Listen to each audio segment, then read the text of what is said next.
राष्ट्रपा वरिष्ठ नेता बालेन शाहलाई देखिरहनु भएको छ। दर्शकबिन यति बेला जनकपुरमा छन् बालेन शाह र मधेस आन्दोलनका प्रथम शहीद रमेश महतोको शालिगमा माल्यार्पण कार्यक्रम रहेको छ। साथमा मन्त्री बब्लु गुप्ताको पनि सहभागिता देखिएको छ भने जेनजी आन्दोलनका अभियन्ता पुरुषोत्तम यादव पनि सहभागी भएका छन्, जो अहिले राष्ट्रिय स्वतन्त्र पार्टीमा पनि सहभागी भएका छन् भने आजै राष्ट्रिय स्वतन्त्र पार्टीमा जान लागेका पूर्व स्वतन्त्र सांसद समेत रहेका अमरेश कुमार सिंह पनि देखिएका छन्। आज माल्यार्पण कार्यक्रम रहेको हुँदा बिहानै बालेन्द्र शाह उक्त स्थलमा पुगेका छन्। अहिले धुप बालिसकेका छन्, यो दृश्यमा पनि देख्न सकिन्छ।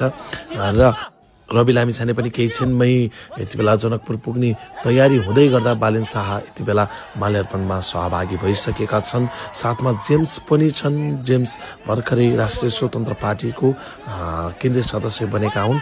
उनी विशेष गरी हामीले भन्दै आइरहेको सुदन गुरुङ अभियन्ता सुदन गुरुङसँग चाहिँ सहकार्य गर्दै आइरहेका थिए र अहिले बालेन शाहको टिमबाट उनी केन्द्रीय सदस्यमा सहभागी भएका छन् र यति बेला माल्यार्पण कार्यक्रम अगाडि बढिरहेको छ। निकै घुइँचो छ बालेन शाह माल्यार्पणमा सहभागी हुने भन्दै गर्दा मधेसको जनलहर उर्लिएको छ। दर्शकबिन यो जनलहर देख्दा पनि थाहा हुन्छ कि यति बेला बालेन शाह प्रति बालेन शाहलाई पर्खाइमा बसेका समर्थकहरू कति छन् भन्ने एउटा उदाहरण पनि यहाँबाट देख्न सकिन्छ।